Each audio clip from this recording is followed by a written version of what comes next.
de facto, eu não sei, sendo um poeta de quem eu vou falar, mas de que não falo,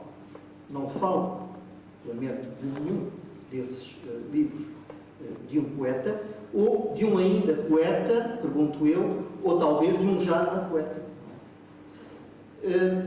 Não falando, portanto, de todos esses livros, vou-me atrever a falar apenas de um pequeno, de um livrinho atípico na obra, penso eu, de um autor atípico. Estou a falar da linguagem poética.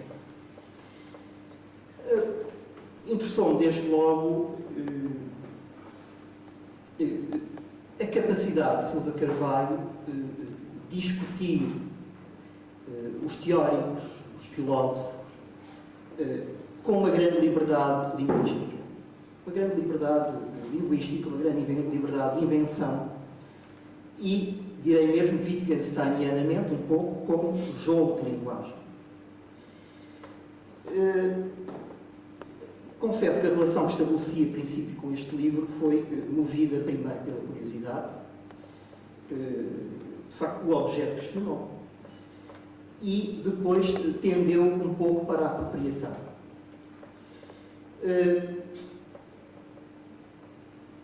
Em primeiro lugar, temos aqui um livro, como aliás, penso eu, grande parte dos livros mais recentes de Silva Carvalho, um livro sem estratégias de sedução gráfica. Um livro aparentemente anárquico na sua organização textual. Parece-me um livro que funciona manifestamente em vários planos. Num plano, funciona como um manifesto em revolta contra o Logos, contra as discursividades da nossa cultura, da nossa tradição, mas também funciona um pouco, penso eu, como objeto conceptual. E de facto, este rosto deste livro apresenta uma adequação hoje inusitada no nosso mundo editorial pleno de seduções gráficas, apresenta uma adequação inusitada com a mais pura cultura tipográfica. Temos, de facto, qualquer coisa que me interpelou a partir daí. Ora, singular e refrescante no panorama português é a liberdade formal em que este livro se inscreve. Registro de inquietações do autor, e onde o estatuto do autor está sempre em risco, como veremos um pouco mais à frente. Ele é também trabalho teórico, trabalho crítico e trabalho de tradutor. Começo por este último aspecto, muito rapidamente, não tenho a competência, obviamente, para o discutir. Algumas das melhores traduções portuguesas de poesia norte-americana que conheço estão aqui, e porque estão tão perfeitamente integradas no projeto pessoalíssimo que este livro é, correm o risco de passarem despercebidas ao leitor habitual desse trabalho poético maior que é a tradução. Foi um prazer reler Wallace Stevens nas traduções de Silva Carvalho, descobrir praticamente Robert Lowell, por exemplo, foi de alguma forma já também estabelecer esse comunitarismo dos entusiasmos que o autor refere e que de alguma forma contextualiza constantemente o trabalho de tradução. Mas vejamos que livro é este. Objeto singular, que não obedece às estratégias que organizam o discurso teórico e que o fazem, muitas vezes, discurso autojustificativo. Livro de um tradutor, de um ensaísta, de um polemista, mas essencialmente livro de descobertas que nos são comunicadas com entusiasmo íntimo, cujo aparente paradoxo me parece definir bem estas páginas.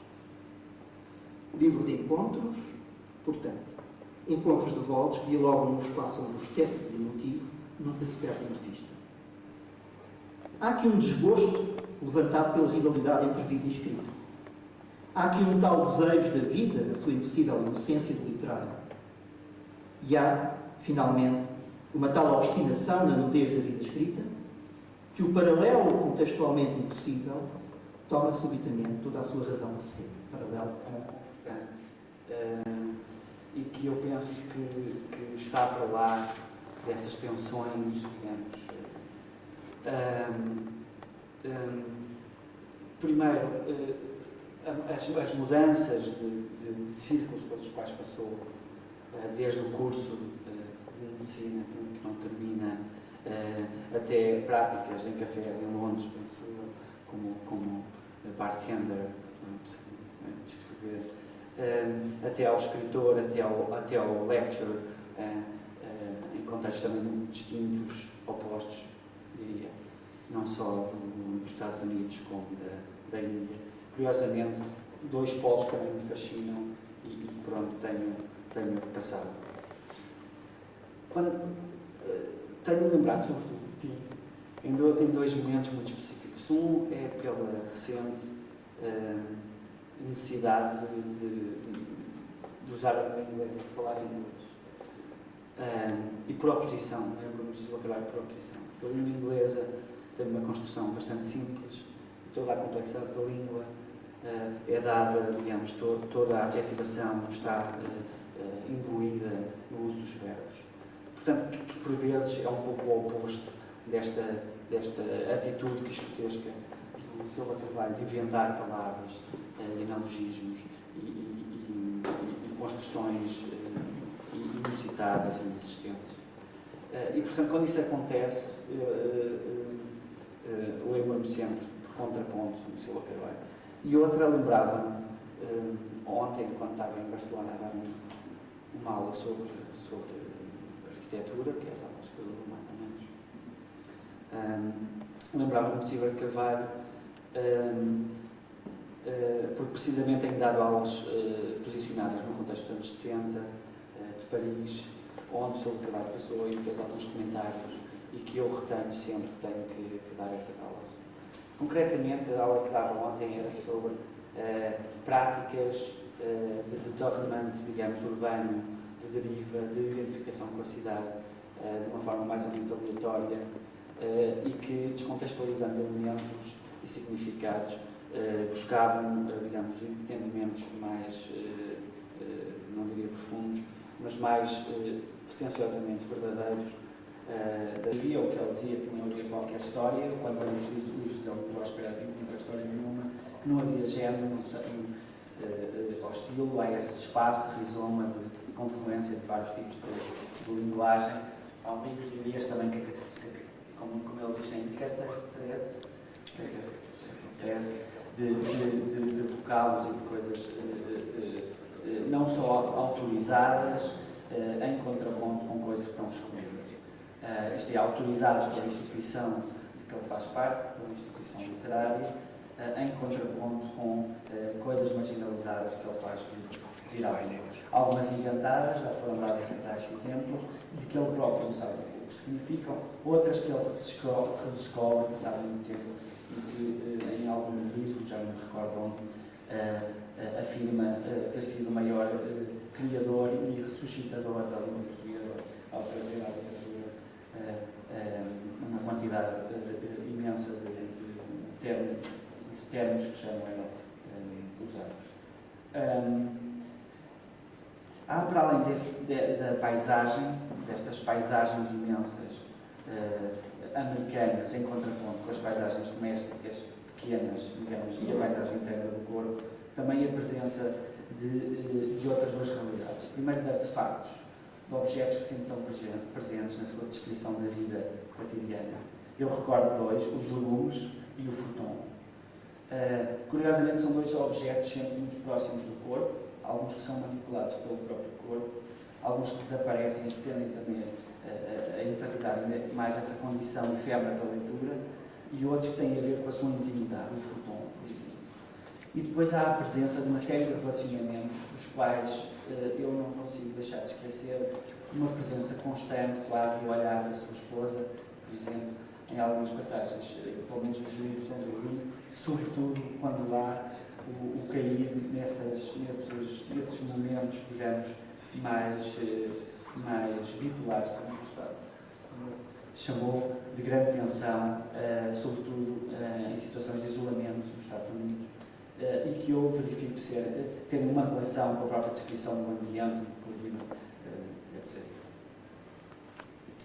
Eu penso que o Silva Carvalho se tenta pôr, digamos, tenta superar essa desconstrução e as perversões, digamos, que podem trazer, e não vou precisar muito disso, mas as perversões que podem trazer o enfatizar desse tipo de método ou de atuação, digamos, há, para além de tudo isso, a presença, e se calhar a presença que ele critica, de um extremo humanismo que não deixa de compartilharmos uma visão mais ou menos civilizacional do que é que seria, digamos, ainda que num contexto de utopia, num contexto de metalinguagem, do que é que poderia ser uma realidade, digamos, mais consciente ou mais compadecente, digamos, com essa ideia com que eu comecei de Martin Vidal. A limitação da língua surge em todos os momentos da escrita e cada frase é um abrir caminho por entre a floresta do léxico, da sintaxe, da semântica, da pragmática, etc. As palavras emergem, irrompem, surdem, brotam, aparecem, caem, deslizam umas atrás das outras. Autênticas filas indianas assegurando uma travessia, um abrir caminho, uma passagem. E quando o escritor está perto de alcançar o termo, a expressão que procura, a via que o levará a uma clareira, perde-se, muitas vezes, no emaranhado do pensamento e da própria linguagem. Diz ele, é engraçado como a linguagem de uso se perde antes de alcançar um desvio mais propriamente filosófico, antes de se suspender na hesitação poética. A tentativa de representar o real acaba por ser uma falsa questão. Muito do que aqui se passa, confessa o autor, decorre mais de uma maneira geral de uma verdadeira impotência em relatar os factos da realidade ubíqua do que de um domínio ou ilusão de domínio sobre essa realidade. Mas nós precisamos dessa ilusão? De que controlamos tudo o que acontece? Não, não precisamos. A nossa incapacidade ou incompetência é a melhor maneira de encararmos formas de aperfeiçoamento. Esse aperfeiçoamento, digo eu, que é sempre intrínseco e na falta de uma espiritualidade e de uma ascese caída já muito no baú dos arcaísmos inutilizáveis, faz-se através do uso da língua e da experimentação sintática e, principalmente, semântica. A língua, impossibilitada pela sua própria natureza de representar o pensamento e o mundo real, acaba por ser uma das formas, juntamente com a pintura e com a música, de comunicar o que é incomunicável, ou seja, de representar a inconsciência não mensurável do homem, sonhador e criador. O facto de nem sempre a língua dar exatamente o que nos preocupa no momento torna-se um desafio que impede o autor a abrir caminho pela aporia. Nem sempre, porém, isso é possível. O autor chega em determinadas circunstâncias à conclusão de que já não tem mais vontade de escrever. Não porque se esteja cansado, mas porque a língua, a partir daqui, não existe. Este é o limite em que nos encontramos. Esta é a limitação humana. Para lá daqui, já não é mundo. É só loucura ou outra coisa qualquer. Que venha, é o que se diz, que venha até minha inexistência. Tentarei traduzi-lo ou interpretá-lo em língua. Mais não se pode fazer. A língua ultrapassa assim o sujeito que procura dominá-la até ao ponto de não saber do que se está a falar. Os dicionários, que deveriam ser úteis nesse trabalho, tornam-se ineficazes em Silva Carvalho. Portanto, ele está sempre a falar dos dicionários. É o dicionário que instalou no computador que não sublinha a palavra, ou que sublinha a palavra que existe. Mas, diz ele, os dicionários existem justamente para não serem consultados. E mesmo consultados, não servem para nada. As palavras já não se podem ligar às comuns palavras do uso contemporâneo da língua. São ruídos mais do que sentidos. São engulhos de uma consciência que procura um lugar no mundo e só encontra o mundo dos lugares perdidos. É neste sentido que a língua portuguesa se torna numa prisão. Uma verdadeira prisão para Silva Carvalho.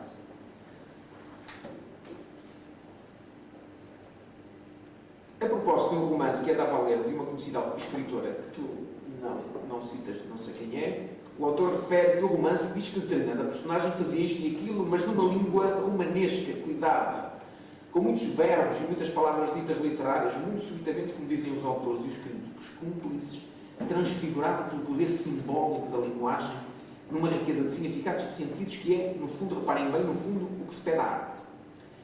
Essa inaudita transfiguração, a arte, embora não tivesse ido além da leitura da primeira página, o caso serviu ao autor para refletir na sua prática de escrita.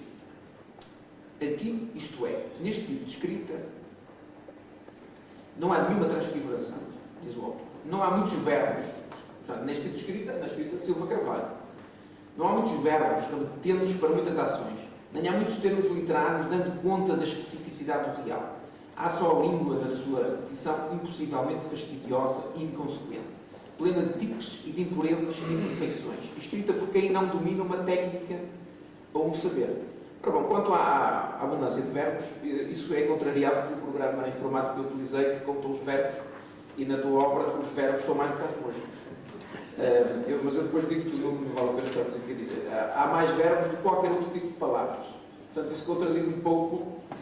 Bom, mas a linguagem poética está cheia de contradições e não é mensurável, não é inteiramente mensurável, porque o facto de existirem muitos verbos não quer dizer nada em absoluto.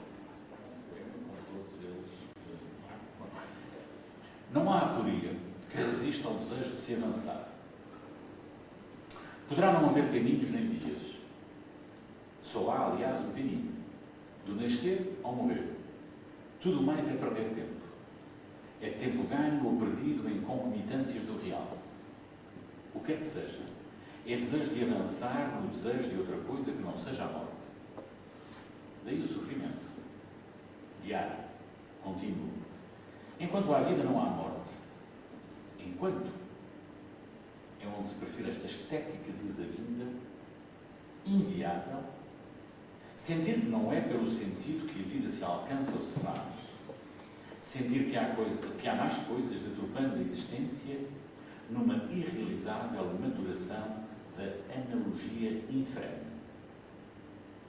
Brinca-se, pois, o destino no destino inexistente. Cada passo que se dá aos passos a dimensão de uma viagem simbólica. E depois? Depois nada há a fazer. O que é desenvolve-se e desenrola-se na inteligência da sua estupidez. Indiferente. Mas é uma concessão, um emprego-se, adjetivo. Indiferente ao que se possa sentir ou inventar. A vida ávida de si mesma vive vagas de interpretações históricas. Homens e mulheres desfazem-se em tentativas. A tentação tão grande que é quase como uma cegueira, o não se querer ver, que nada há para se ver, ou dizer, ou pensar, mas só sofrer a desarticulação do real, a percepção monstruosa de uma incoerência, a capacidade para se saber a ignorância.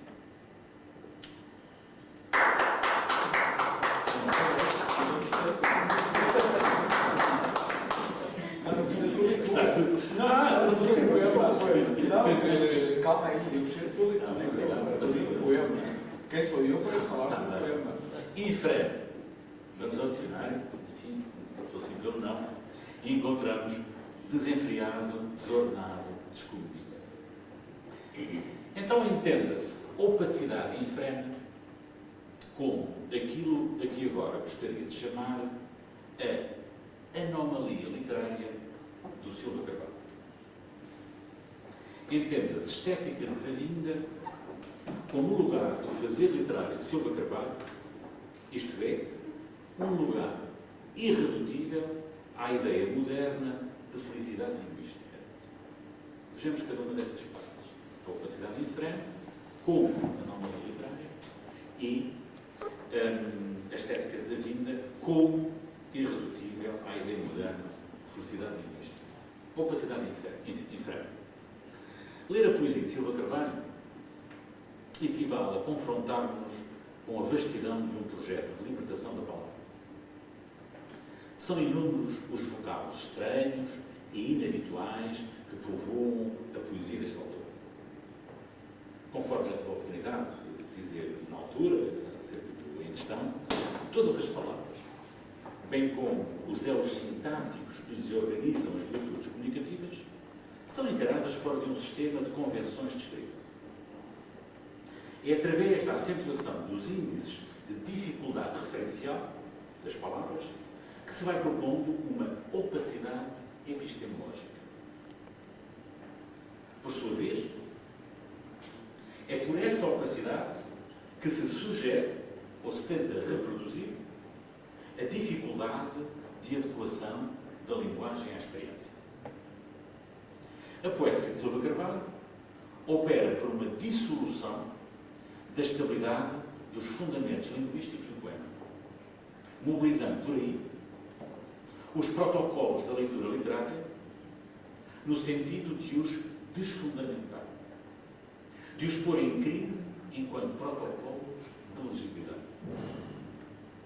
Na sua opacidade descomedida ou infrene, na sua opacidade